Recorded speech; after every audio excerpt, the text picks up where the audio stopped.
Hey everybody, my name is Al Nicoletti. I'm an attorney here in Florida, and welcome to the Al Nicoletti Show, where I bring on real estate super investors, rising rock stars, movers and shakers, and leaders of clubs in their community that educate, entertain, and inspire all things Florida real estate, because that's the whole purpose of the show, that we're going to talk about Florida real estate on how you can take your company to the next level. On my show today, I have Larissa Greene, and I'm going to back up before I introduce Larissa, because it is amazing the people you can meet in different networking events and in different markets. And I am so blessed to be a part of different RIAs all over Florida, whether it's Jack's RIA, the Tampa Bay RIA, the Sarasota RIA, and things that Jason Brown put together in the Tampa area, where we can all meet and network and get collaborative about different topics in different industries. And when I was in Tampa I think it was December, it was amazing to meet the different people there, because I'm in the Jacksonville market. And when I was there after the meeting, I met Larissa Greene. I didn't know what Larissa did. I had no idea. I thought she was an investor. But the more we talked, and then we connected after, because I did a presentation with her company, Advanta, I realized what she did was help investors and regular people with their self-directed IRAs, using money from their IRA that they've contributed to, hopefully over the last 10 years, 15 years, 20 years. We'll dive in all of that. But the fact that she talks about this stuff is so important. I have no clue about any of this stuff. There's people and seasoned investors that have never used a self-directed IRA and don't even know what it is. I don't know what it is, and we're going to learn all about this today, because on the show, we're going to learn what types of retirement accounts and others can buy real estate. We're going to have to dive deep on that. And what are the rules for making these investments? Because the IRS can always get in the way and be an impediment to something later on. So Larissa's going to dive deep and dive in on what that means and what her company does when it comes to those circumstances, and what common investments made and some unique investments are made within these accounts, all of these accounts. So we're going to get really into this. And without further ado, I have Larissa Greene on my show. Larissa, thank you so much for being here. I was so happy when we did the webinar and we talked about you being on the show, because you were so right from the beginning. This is actually a very important topic and an important industry for people, for investors, for people that are using their retirement accounts. And you're going to provide so much value, because you're in the Tampa area. You service the Florida industry. You know plenty of investors here. So I think you're going to provide so much value for the show. So Larissa, thank you so much for being here. Thank you so much, Al, for having me. I'm very excited. And, don't worry, you're not alone. Most people don't know about buying real estate in an IRA. I mean, it's just very little known. It's our job to get out there and educate people on it. It's less than like 4% of all retirement accounts are truly self-directed and own private investments. So, it's the battle is uphill, but we're getting out there and educating people on how it's done. And that's so important, because we all need to learn what options are out there, right? Especially when it comes to IRA accounts and tax deductions too. Like, you always hear the fact of Roth and traditional, like, when are you taxed? Are you taxed after? You taxed before? You can't touch it. You can't withdraw. But then you have this function where you can use the self-directed IRA to do investing, to do things. And we'll talk about that. But Larissa, before we even get there, we need to know, who is Larissa Greene? What are you like? Talk about your company, but also talk about, what were you doing before real estate, before you got into the self-directed IRA area? And then how did you transition into that industry? Because, the more I do this show, the more I find that there's a commonality between what you were doing in your before Advanta, before self-directed IRA, and how it leads you to today. And there's somehow that connection. I think people love hearing that, because it inspires people that are in a profession, that may be a doctor, a lawyer, a professional in a corporation, that thinks, oh my gosh, I could do this too. I can get into this industry, or I could figure this out. And we love to know, like, what made it real estate for you? I mean, everybody's got a real estate story. So let everybody know. Let it rip. Okay, yeah, great. So I've been with Advanta for almost 10 years now, coming up on 10 years fast, and I can't believe it. It's been such a great 10 years for me because you're right. I mean, I could have never dreamed, 11 years ago that I would have been doing this. I didn't know about self-directed IRAs either. What sort of brought me to Advanta is I actually worked in real estate with a broker doing marketing and contract work for him. And so, I did that through college. And, when I found the position available at Advanta, I was like, I don't understand this, but I see that it's related to real estate and I have to find out more. And so when I started, it was really interesting to me because I was reviewing documents for them and seeing, that people are actually holding real estate in their IRA. It was so amazing to me. And so that really sort of kept me interested in going with Advanta. And then I started doing marketing and business development and education for them about 8 years ago. And it's just been fantastic. I would say that I have been so fortunate because I've learned so much working with Advanta. It's not just that I've learned, through what we do at Advanta, but also because I get to go to so many amazing networking events and hear so many great seminars on different, investment um, strategies and the different aspects of investing in real estate. And I myself self-direct my 401k. I would have never done that 11 years ago, but because I work for Advanta, I learned it. I had investors teach me different strategies, and now I lend out my 401k just like my clients do. So it's been fantastic. I've really, really enjoyed it. And Advanta's been a self-directed IRA administrator for about 18 years now. We have two offices. We're in Largo, Florida, which is the office I'm based out of. And then we're also in Atlanta, Georgia, but we can help people nationwide and even worldwide. So actually, as long as you have a US-based retirement account, you can self-direct it and buy things like real estate. And I know we're going to talk about it, but I have clients invested outside of the US as well. So it's a very interesting job. It's a great company, and I've really enjoyed my time with Advanta. Yeah, as the Al Nicoletti show just keeps spreading its roots, I think it's going to eventually even be international at some point, right? So then you'll have those clients as well, Larissa. So for everybody that's listening out there that doesn't know what a self-directed IRA is, and again, I have no idea. And we were talking about this backstage because we have to talk about this. But what is a self-directed IRA? How does it relate to the real estate world? Talk about what it is. Okay. Yeah, that's a great question. You'll see that a lot of times people will tell us, oh, well, I have a brokerage account, right? And it is self-directed. I get to choose the stock market investments that I want to make, invest into. I can choose percentages. I can buy stocks, bonds, mutual funds, whatever that might be. But the true definition of a self-directed IRA is actually something much different. It's more specific. When we talk about a self-directed retirement account, we're talking about private investments, anything outside of the market. And when you look at that, it's just about the sky is the limit. So, and the IRS has always allowed it. A lot of times people will come to me and say, well, this must be brand new because I never heard of it. And the truth is that the IRS has always allowed these private investments. It's just not widely known. Your brokerage firm isn't going to be willing to hold something that they consider maybe hard to value, or they don't want to be responsible for, maybe paying expenses on behalf of a rental property or receiving rental income. That's just not what they do. So all we're doing is filling the industry. We don't sell any investments at all. Our clients are out there finding those investments that they feel comfortable with and coming to us and saying, okay, how do I get this done in the retirement account? So, the self-directed IRA is just as it sounds. It is our clients out there looking for those investments that they feel comfortable with and directing us to help them make those investments. So everybody, why Larissa is amazing is because she saw me in Tampa and wanted me on the webinar for Advanta. And when she had me on the webinar, she opened up with her whole PowerPoint on what self-directed IRAs are. And I have it in front of me still.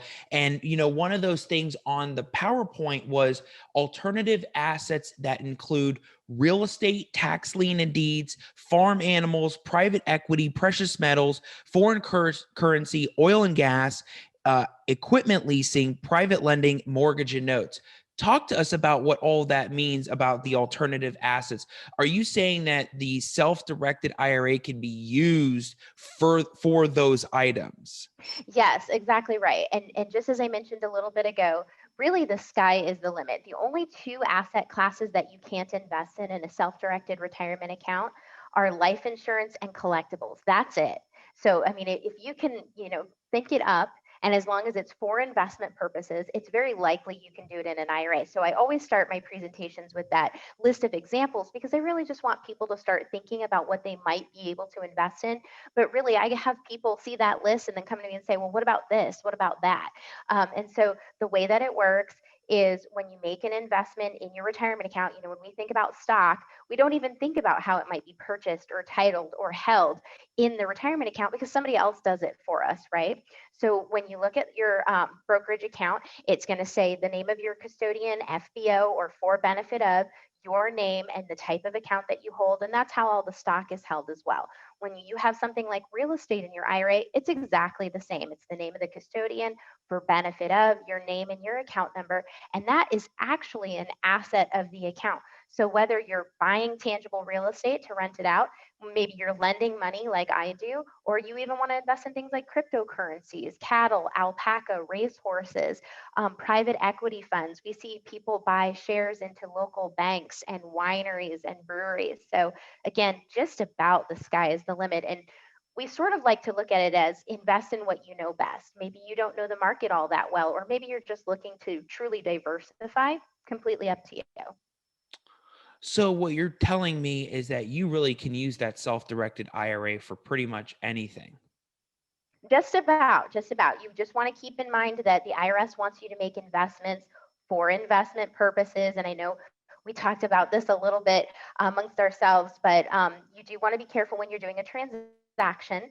Lend money to yourself. For example, there's some self-dealing rules. And then the IRS has also named disqualified persons. And so when you're doing a deal, it has to be a third party that you're dealing with at an arm's length transaction. So for example, disqualified persons are going to be yourself, your spouse, your children, your grandchildren, your parents, your grandparents, and then any businesses, spouses and business entities of those.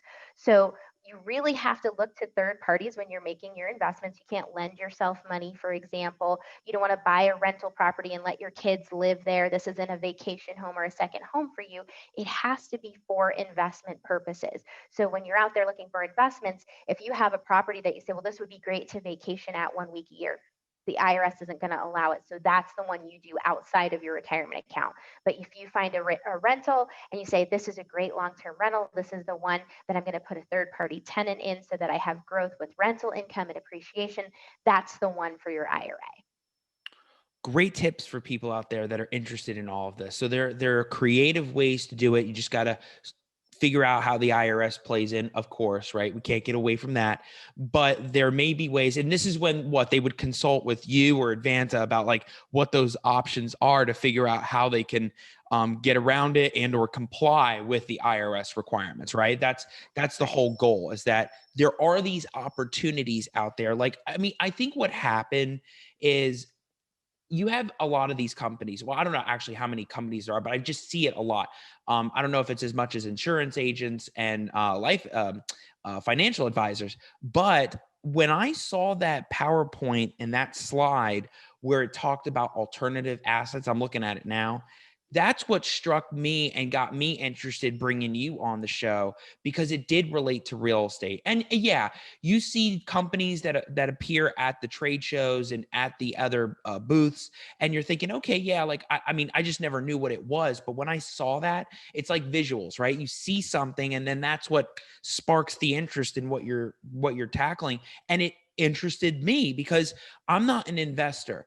I don't invest in real estate. I'm that probate attorney. I'm the attorney that does the other stuff, right? I'm not doing this, but I had Mary Henton on the other day that was on my podcast. And it was funny. One of the topics she talked about was using her IRA to fund projects, to fund real estate. And I don't think she's not that type of investor that's like the wholesalers where here's the contract, let's assign it out. Like, she's the type of like, let's use the money I have to make these smart investments. And, but I also have a job. I also have a career, at the same time. So I thought that was crazy too, that just happened. And now I have you on, Larissa. So talk to us about what types of retirement accounts you can use to buy real estate, right? So you have the IRA, You have the traditional or the IRA. They're both IRAs, the Roth and the traditional. Look at me. And then you have the brokerage account. So then you just have your regular brokerage accounts, which technically could be retirement if you considered it to be in that account. I don't know, maybe we're dealing with trusts. Maybe we're talking about revocable trust or irrevocable trust. Talk to us about like what types of retirement accounts can be used to buy these real estate deals. Yeah, that's a great question. And for whatever reason, a lot of times people are they misunderstand how the IRAs work, and for whatever reason, they always think that it has to be a Roth IRA. So for those of you not familiar, the Roth IRA is the after-tax account. You make contributions without receiving a deduction, but it grows tax-free as long as you've had the account open for 5 years and you reach retirement age per the IRS, which is 59 and a half. So as long as those two things are true, the Roth IRA is tax free at retirement when you take distributions. It's a great account, but I think all of them are great accounts for different reasons. But that is not the only IRA account that can be self-directed. Actually, if it ends in IRA, it can be self-directed. So traditional IRA, SEP, simple, all of these Roth can be self-directed. And when we talk about a self-directed IRA, what actually self-direction is defining is the type of investment, not the type of account. A lot of times when people fill out my application packet, they get to the type of account question and they say, well, I want the self-directed one. They're all self-directed with Advanta. What we're asking you is, how are you holding that account currently over at Fidelity or Morgan Stanley or Charles Schwab? Is it a traditional IRA? Are we opening a traditional so we can bring that traditional over to us? Is it a Roth? Is it a SEP? Is it a simple? So all of these accounts can be self-directed, and the rules for them are going to be exactly the same as they are at your brokerage account. So if you have a traditional IRA, it's simply a traditional IRA with us, meaning it's a pre-tax account. When you make contributions, you likely get deductions for those contributions. It's going to be ordinary income in the form of a 1099 at the time that you distribute those funds at retirement, treated the same, exactly the same across the board. Self-direction is describing the investment very simply. You can also self-direct any old employer plan. So if you have a TSP, a Florida pension plan, for example, a 403B, a 457, all of these, once you've severed ties with the employer, can be rolled over to an IRA account that you can self-direct. I specified old employer plan because a lot of times when you're still participating in an employer plan, they have restrictions on being able to roll money out into an IRA. Not all the time. Sometimes you just never know. You want to check with them. Usually what they're looking for is a certain number of years of service, or you've reached a certain age before they give allowances to move some of those funds, but you can always check. um, the other types of accounts that can be self-directed, very surprisingly, are health savings accounts and education savings accounts. And very simply, the rules for self-directing these accounts are exactly the same as all the IRAs. And so that means that we can hold those accounts as well. And of course, we see a lot more interest lately in health savings accounts because we're at that unique time of year where you can still make contributions to those, and also Roth traditional SEP accounts. And the last one that I want to mention is a solo 401k. So if you're independently employed, you have self-employment income, you can have a solo 401k, and that can be self-directed as well. So many options here. I mean, I was just like thinking Roth and traditional, and you got all of these other accounts, and even I mean, of course, 401k, solo 401ks, these health accounts. I've never even heard of any of these things before, but there's so many options for people out there to get involved. I know for you, this is probably the normal. You're thinking this is the usual. So for me, I'm just thinking like, what does this process even look like, right? So I come to you. So an investor's like, I love listening to Larissa Greene on the Al Nicoletti show.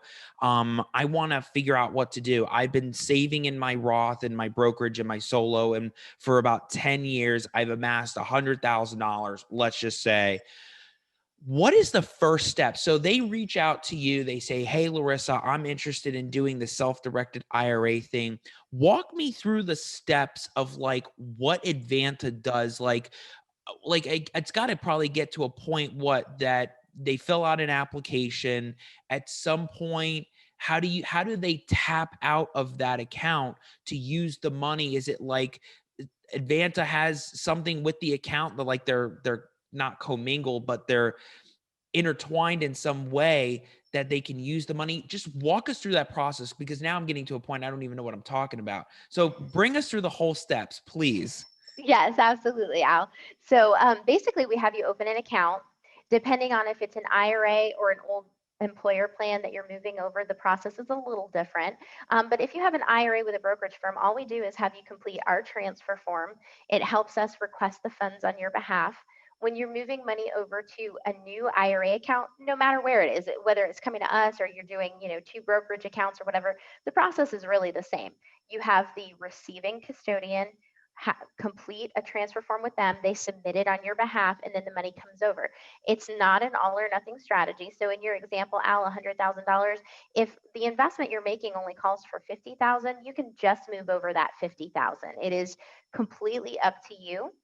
We request the funds based on what you ask us to request. The money comes over, and then you would just let us know, hey, this is the investment, this is the deadline. How do we get it done? So the process is actually really easy, and there's a lot of hand holding, especially for people who aren't familiar, because just like you said, we do this every day, but most people don't.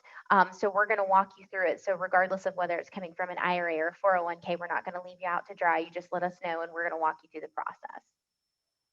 Very interesting. So, yeah, I think that's really important to know that process, because a lot of people, they hear about this, and I think the same thing for me. Like, I'll walk into the vendors and the RIAs, and I'll see, oh yeah, self-directed IRA, and I'm like, butterfly, because I just don't know what it is, right? Like, I need somebody like tell me, Al, this is what it is. Like, I need to know, right? Just like when it comes to probate, I'm like, this is what it is. You're not getting away from the whole show about what probate is, and I always want to explain and teach. So I think it's so important for people to know how you get in, like what are the first steps, because I think that's always where people have cold feet, right? Because they don't know what that first step is. But once they make that leap, the next thing you know, they're taking off and they're doing all these tax deed investments, oil and gas industry stuff, which is great. And, Larissa doesn't probably just go to Florida. Her company can do anything, right? Like go anywhere in the United States and international. But super fortunate she's based in the Tampa area, because there's just tons of investors, and the areas that are surrounding that area just provides a lot of value. So, while we're on that, Larissa, something I just wrote down, it's been a common question I've been asked about too with self-directed IRA companies. Do you all get involved with checkbook LLCs, checkbook control? Can you tell everybody what checkbook control LLCs are? For a while, people, I think they found out, I do all this probate and LLC stuff, although I haven't really been doing the LLC stuff. But somebody said, hey, do you do this checkbook control LLC? I'm like, I don't even know what it is. What is that? Tell everybody what that is. Yeah, so it sounds really complicated, but it's not. Some IRA custodians don't allow it. They don't like the concept of it. But at Advanta, we've sort of made it a business decision not to dictate investment strategies as long as they're allowed within IRS rules. And the LLC is. It's very simply a single member LLC that is formed new. And remember, that I said everything has to be no self-dealing, arm's length transactions. So, sort of in that same vein, you want to make sure that you're forming a brand new LLC for the purpose of the IRA. Very simply, the member of that LLC, or the owner, for those people not familiar with, the words and definitions that kind of go along with that, the member owner is the IRA itself. So remember I talked about, real estate being titled in the name of the IRA. Well, very simply here, all we're doing is assigning that same title to the member of the LLC. And you can name yourself the manager if you would like. We leave that up to you. And then just very simply, by the nature of this single member LLC, it would have a bank account attached to it. You would instruct us, okay, this is how much money I want to go to the bank account. And now you have checkbook control of the IRA. It's important to know that, having checkbook control doesn't get you anywhere around the rules. You still have to abide by the rules for investing, but it does make it easier if you're doing investments, over a cup of coffee and a handshake. At Advanta, we pride ourselves on the speed at which we can do transactions, but sometimes people just want that ultimate control.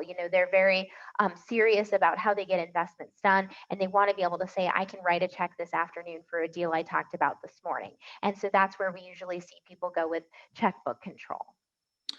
Great information because again, I've been asked about that before, and I know some people are really interested in it. I just don't know really how it is or what it is and how it applies. But now you explained it, and it makes sense. So, if anybody even has questions about that for Larissa, we'll make sure we have your social links, your Facebook pages, everything. I'm sure we'll have there for you. So, Larissa, talk to us about the rules for making these investments, right? So the IRS plays a very big role.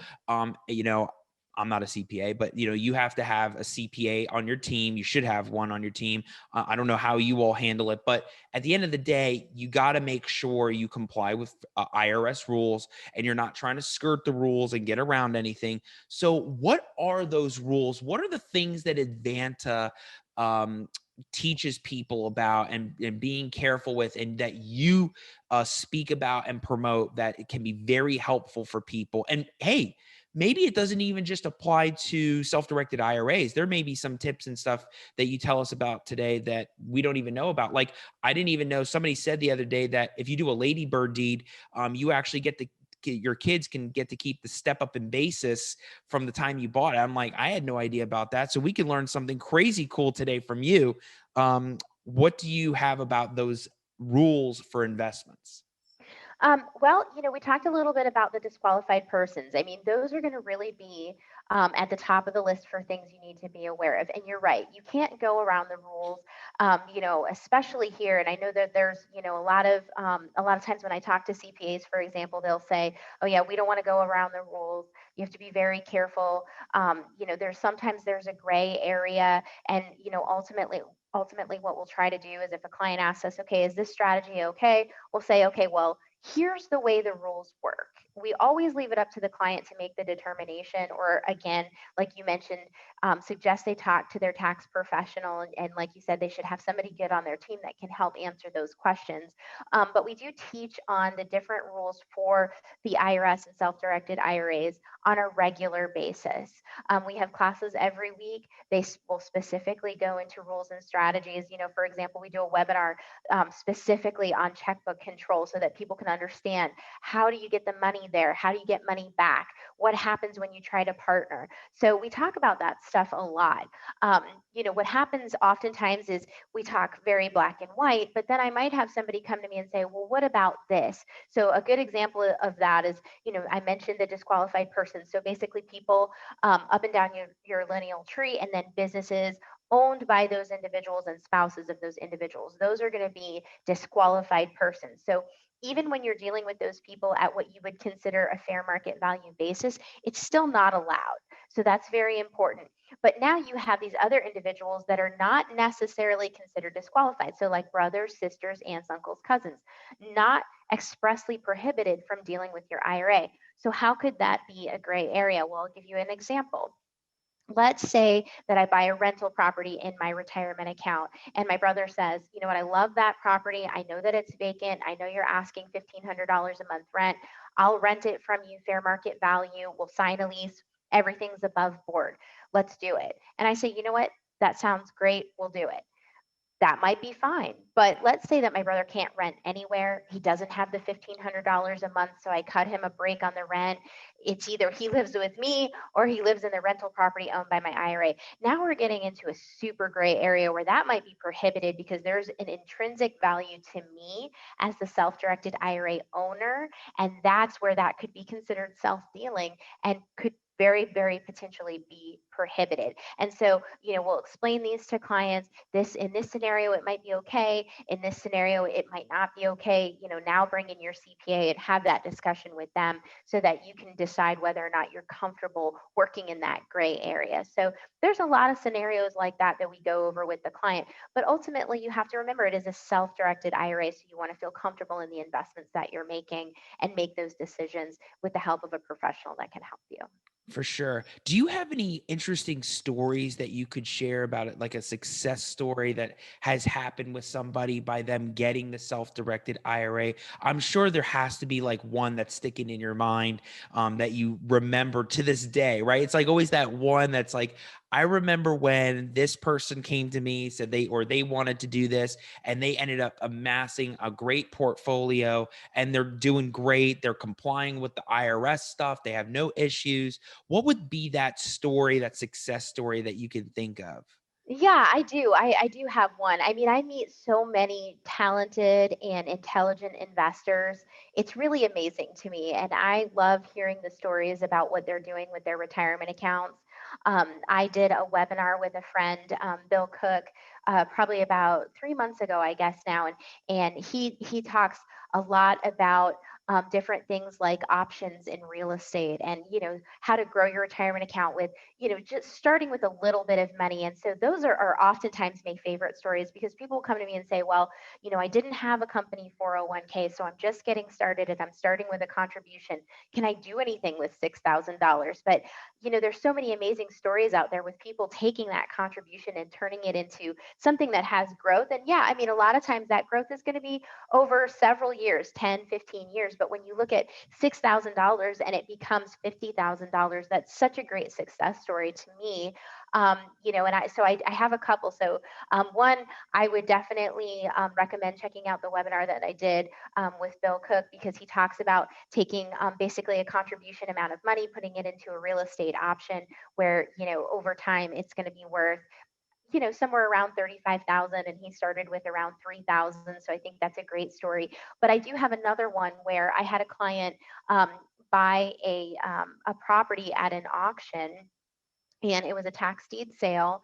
And he called me and said, Larissa, I have this property I want to buy. I'm going to make a contribution to my IRA. I'm going to make a contribution to my spouse's IRA. And my attorney is going to help me look over the paperwork and confirm, that the deed is clear and all these good things that kind of go along with buying property at auction, right? And he bought that property for $8,000. And he said it needed nothing. So it was definitely a success story in that he made that purchase, and of course it was a rental property. So he immediately had rental income of $1,000 a month on that property, and of course he had it revalued because he only purchased it at 8,000, but obviously that was not the value. And so that was just an amazing story to me. And I asked him about it, and he said, I just feel that I was very fortunate in looking at this property for my retirement account, because, this is sort of the deal of a lifetime. So I think that was a great story. And I would talk about my own sort of road to self-directing, because I think coming in and not ever having really invested in real estate, but seeing people do it all the time, I thought, there's so many great minds around me. I want to get involved. How do I get involved in doing this? And so self-directing my 401k was a big step for me, because I had never done anything like that before, but I help people do it all the time. So I thought, I really want to do this. I want to be a part of this community, just outside of providing a service. So it took me a little while to find a deal that I was comfortable with. People ask me that all the time. And I tell them, well, for your first deal, if you've never done anything else, be cautious, take your time, feel comfortable in the deal. And that's what I did too. It took me about 6 months to find a deal I was comfortable with. Once I found it, I moved over my money to a self-directed account. I'm a client of Advanta, just like everybody else is. And I made the investment, and I have a first position mortgage on a rental property. The payments are interest only. The property is a great property in a great neighborhood, and the rents are like 8 times the amount of the mortgage payment. So I felt super comfortable with that investment. My borrower is a great person. And so I made that deal, and it felt really good to, sort of take a step into that community. And it was awesome. So I definitely think that anybody, if I could do it, I think that anybody can do it. And that's a great personal story. I mean, especially working for the company, you doing it yourself, you can tell your own successes to being involved in that. And about the borrower, I mean, you don't have to get specific, but like, vetting the right people, I'm sure that's important too. Like, what's that process like to making sure? I mean, that doesn't always happen, right? To find that one borrower that's going to be consistent and do the right thing. Like, what's that vetting process like? That's a great question. I think for everybody it's different. I mean, I definitely have people that do almost like an institutional vetting where they require a credit report and they look at your income and things like that. But what a big sort of lesson that I have learned over the years from all of the different classes that I have been to representing Advanta, is that a big part of this sort of uh, puzzle is the property itself. And so you'll hear a lot of the big time investors say, you have to feel comfortable with that property. And if you should have to take it back in foreclosure, do you want to own that property? I mean, that's very important. So, I definitely know my borrower. I'm very comfortable with him. So I felt like maybe I didn't have to do as much background as somebody maybe newly meeting a borrower would have to be. But I definitely looked at the property and I made sure that, I pulled comps, I looked at rent in the area, I looked at the neighborhood itself. And so it was really a big part of it was my relationship with the borrower, but then a big part of the, sort of the other half of that equation was looking at the property. Yeah, building the relationship is very important because you want it, that builds the trust, right? That builds Yes. getting to that next step and next level. So, Larissa, something I don't know if we planned on talking about, but I thought it was actually really interesting when we were talking about it backstage, which was, what was that situation like back in March 2020 and April 2020, when everybody's IRAs, their brokerages, their Roths, everything was at such a high level, and then the market just tanked, and then everybody froze and nobody wanted to do any investing? What was that moment like for the self-directed IRA market? Because I think everybody's retirement account basically cut in half. It was close. I think it was like a 30 to 40% down spiral. What was that all like in the moment for you? Because I'm sure you've never seen that before, right? I mean, you have '08 with the real estate market. I'm sure that's a whole thing on its own too. But this is definitely more recent and crazy. Like, what was that whole shift like for you and Advanta? Um, it's always sort of when you see a down market and you have uncertainty, people are waiting. So, especially with COVID, I think it was interesting because if I had people ready to open accounts, everybody was sort of just waiting. I'm going to wait. I'm going to see. And that's very typical for us, even when you have just these small dips in the market. I mean, that's very typical. People lose a little bit of money. They want to wait until it comes back. So they're not ready quite to cash out of some of their brokerage investments and transfer over that money. So there was a lot of that. I had talked to a lot of people who were ready to go and then they were waiting. And that's, completely understandable. And, or, a lot of investments that they were ready to go with were put on hold. And that's another big thing too. Well, the money is going to wait, where they're not going to take the money for the investment. So that's on hold. A lot of that was going on at that time. And it was very interesting to me to see sort of the way that it evolved from there because you had, sort of our new accounts were all on hold. But our investors that already had accounts with us, we were seeing an uptick in investments being made because they were able to find good deals. And we're not just talking about real estate, right? There's a whole bunch of other asset classes out there that would be affected by that as well. And so, internally, our account managers were very busy because they had their current clients making all of these investments. And yeah, I mean, there was a lot of real estate based investments, but we also saw a lot of things like gold and silver bars and coins. So you had people that wanted to be invested in those tangible assets, as the market was going down. And so we did see an uptick in internal business. So new accounts were sort of on pause, but then you had that reaction as well. So it was very interesting. Wow, the switch to the gold and to the tangible assets, which is definitely different. Yeah, because there's stability with the gold, right? That's not going anywhere. It's there, and fascinating because that had to be just so different from the '08 era where people were buying properties, like just putting 10% down, barely anything, renting it out, and then they were buying all the properties and using probably their IRAs or the Roths to do things. And I keep saying IRAs and Roths, the same thing. IRA, brokerage and traditional. I'm going to get it after this whole show. I'm going to go. I learned from Larissa. She didn't have to say anything. I just looked up. I look like the guy that had no idea what I was talking about with this stuff. But that's why we have you. That's why we have you for this stuff. And that's so important. So, Larissa, I also have to ask you, what was it? And I can't get off my show without talking about probate. And I think that ends up being a huge factor in a lot of real estate in Florida because I've been vocal about that. Whether I was at Jason Brown's event in Tampa, I'm at the RIAs, I talk about the silver tsunami. Well, Zillow and the other newspapers talk about the silver tsunami, but I talk about the stats that I've seen in the paper about how the inventory in Florida by 2037, a third of it is going to be baby boomer owned, where we're going to be dealing with a third of it being probates, trust issues, tons of issues. What was it that struck you about the presentation I did at Jason Brown's event, that really struck a chord? Because I think you found that you were like, wait a second, this would be of interest to the investors. This would be of interest to Advanta, because clearly this is the industry in Florida and where it's going. So what struck out to you about the probate world? I think that during the presentation, you just had simplified that it's not all scary. And I think that was important for me because, like I said, I've learned so many, really different strategies. And I definitely know investors that sort of go and look for probate properties.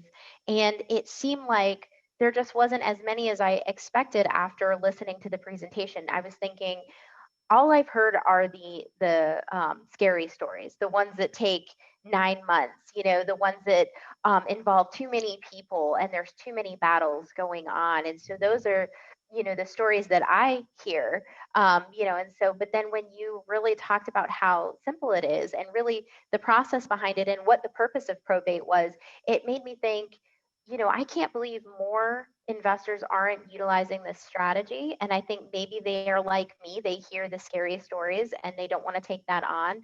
And that was a big thing for me because I think that, especially now in the real estate market, you have to be competitive. You have to find sort of an edge to get out there and make those investments. And a lot of people are saying there's no deals out there, but hearing your presentation made me think there's a ton of deals out there. You have to just not be afraid to take the step into something like probate. And obviously, based on what you said, it's just not as scary as I thought it would be. Yeah, and it really doesn't have to be. It can be that simple. It can be efficient as long as everybody is efficient upfront. Just probably like in your business too. If you have everything that we need, it can be a smooth transition for people using their accounts to fund other projects that they want to do. And the same thing holds true for probate. If you have all the pieces in play for everything with the puzzle, there's a way that it can be smooth, and it doesn't have to be 9 months. It could be 2 days. It could be 2 weeks. It could be 3 months, but that's a lot better than 9 months and 2 years, right? Like I think somebody, I got off the phone the other day, and they said that the last probate they just were involved in was 3 years, and all I thought was 3 years. Like, I mean, look, unless it's really nasty and crazy and litigious and all of that stuff, okay, but it shouldn't be that long if it can be that simple. So I'm glad you saw the big picture with that, because I don't know, maybe there's some way down the road you're going to be thinking for your investors about, like, hey, there's this new thing, this niche that's coming by storm, and maybe there's a way that they all can tackle it, and you see the big picture. So I think you're an advocate for now that whole era. And Larissa, I ask signature questions on my show from time to time, or actually all the time, but I asked these questions and I kind of tweaked it to be like almost like a lightning round, like, asking like what your answers are for these things. And if you do want to elaborate on it. But what do you find? Because I get different answers about this from investors, right?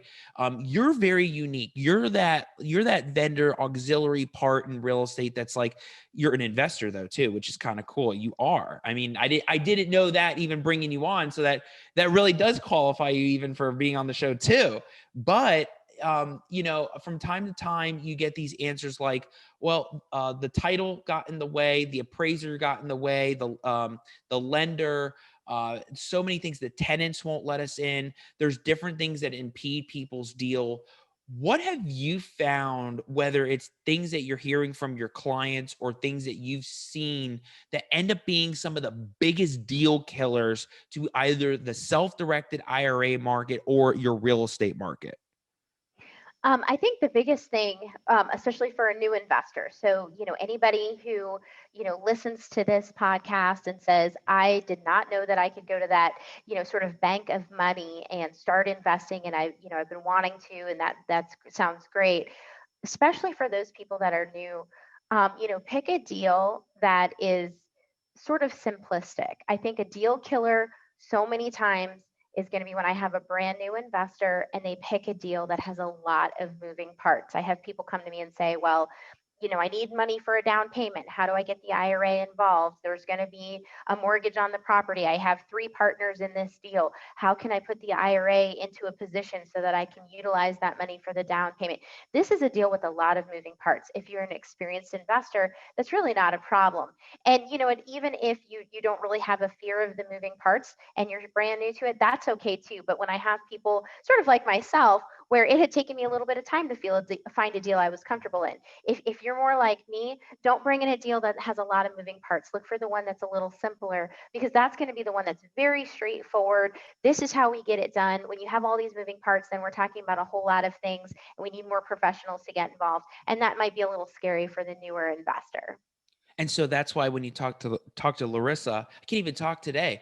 If when you talk to Larissa, she's gonna bring you back down to earth, and she's gonna give you the reality about like, hey, start at number one. Don't start at number 10. Don't make this super complicated, because then you could build your way up in the portfolio, and get somewhere with it, right? I mean, that's the whole idea, is that in order to be successful with this, and it doesn't matter what industry you're in, right?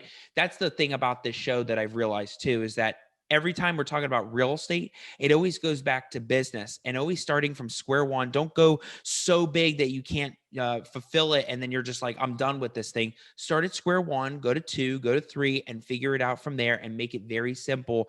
And then you won't really have that deal killer. You find the investment that makes it worth it for you, and that'll be the most important thing at the end of the day. So that's a great tip for people, Larissa, and people are going to be listening to this whole market, and the whole podcast. But also, what do you find? So you are a networker. I can tell that you are a networker naturally, and you're part of the Advanta Education Committee, or you're the head, right? Are you the actual head of the education department?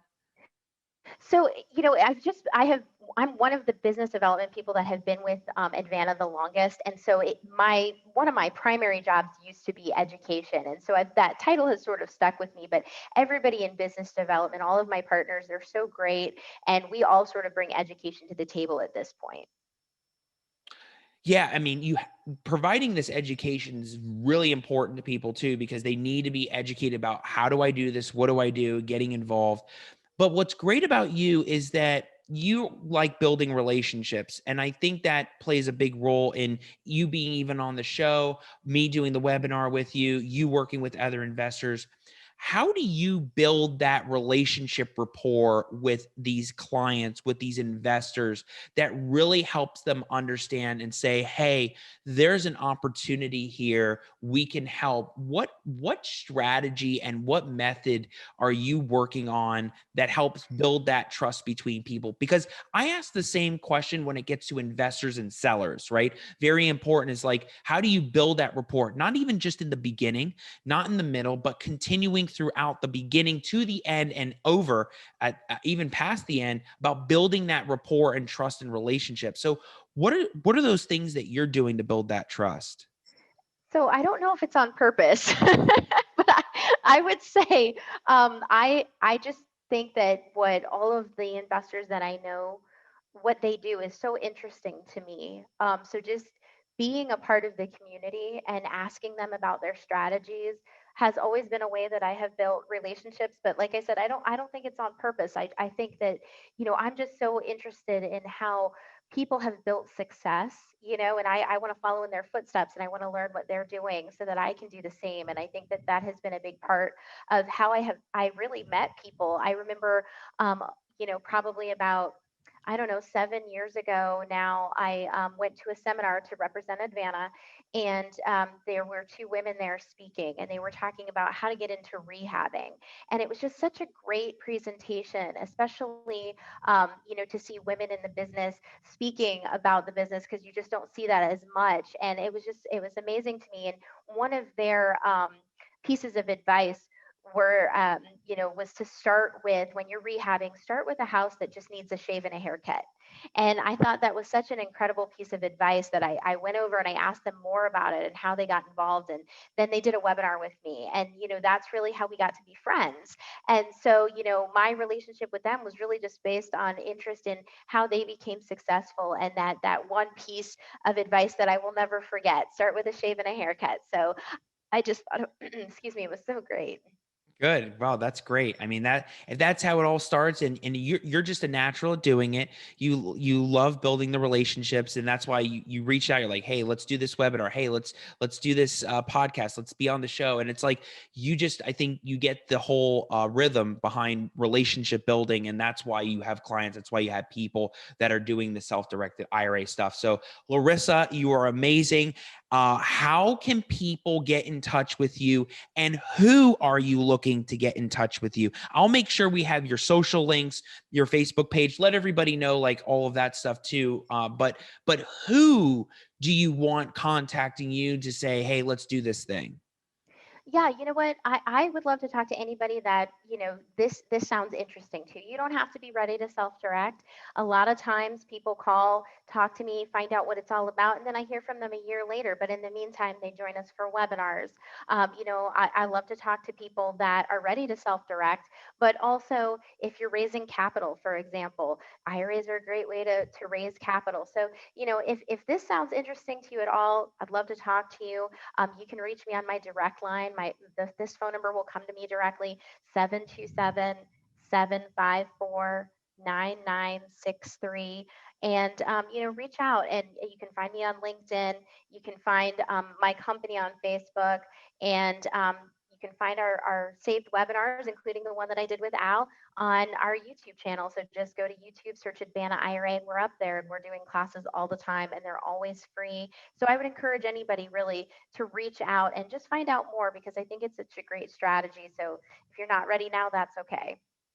Yeah, and we'll make sure we have all the social links. People can find you. And of course, Larissa, when this podcast becomes live, it'll be on iTunes, it'll be on Spotify. So if you ever have clients that are like interested to know a little bit more about you and what the Advanta provides and what the self-directed IRA is, that's a great way to like segment them in to the iTunes and Spotify Al Nicoletti show. I mean, they can hear a lot about this and hear like the basics behind it, what they can do it for, what accounts, and all the IRS things that are very important to everybody. So again, this was great. I mean, fantastic to have you on here. I can't wait for when it is officially released, and by the time it comes out, it's released and we're concluding. So any final words, final thoughts before we end the show and we conclude it out?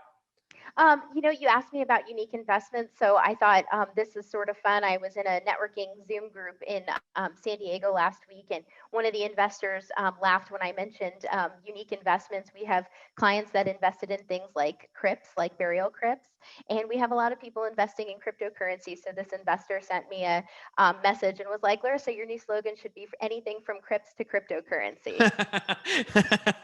Hey, there you go. Maybe you should just do it before anybody else does. Just you got plenty of time when this comes out, so you can build it. And that's pretty interesting too. Before we go off, I think cryptocurrency is something that, like, 2 years ago you're thinking, is this really a scam? Is this like, it's not regulated by the government? Like, what is this? You see all these Bitcoin miners and the crypto miners, like, and then all of a sudden you see it like, I'm glad we're still talking about this, because you see it gaining traction, even on major networks, about like Bitcoin and Ethereum. I think that's how you pronounce it, and then Dogecoin and all of these other things. And I think people are fascinated in investing in it, and they want to invest in it before it, like, Bitcoin goes from, Bitcoin was like $400 in 2016. I remember it was. I distinctly remember I was on a trip in Puerto Rico, and I was sitting outside, and I was like, yeah, yeah, that's Bitcoin. And I had the book too. And now it's what, $50,000.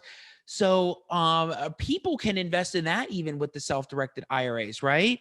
Yes, and we definitely are seeing a big interest in that, especially now. I mean, like about 2 years ago, there was a wave of interest, and then it sort of died down, and now it's definitely coming back. And I have clients investing in other, types of cryptocurrency, sort of newly formed cryptocurrencies and things like that. So, yep, we're seeing a lot of interest in that.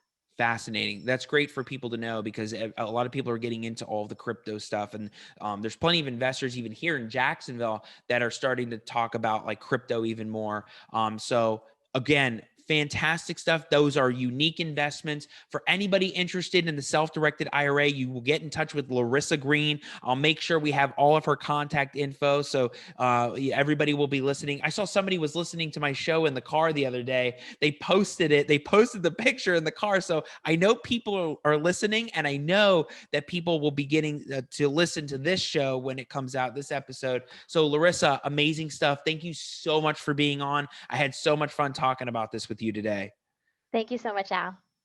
All right, everybody. If you want more content like this, make sure you check out the Al Nicoletti Facebook page, the Al Nicoletti business page, and the Al Nicoletti YouTube channel and the Instagram at Attorney Nicoletti. I think I'm on all the social links by now. I think I've taken over all of them. I'm not on Twitch yet, but that's coming soon too. But make sure you check out all of these channels. I have videos on quiet title partitions, probate, of course, probate, and of course, this amazing episode with Larissa Greene and all my other special guests on the Al Nicoletti Show. They're all there to be viewed. I have the micro content that's posted weekly, I think almost 4 times a week on the Facebook pages, and the full-length video episode that is on the YouTube channel. And last but not least, the fact that the audio version is on Spotify and iTunes. So if you're in the car or you're transporting around doing something, you can always listen to it audio version, and there's tons of this content out there. So I will see you next time on the Al Nicoletti Show. Take care.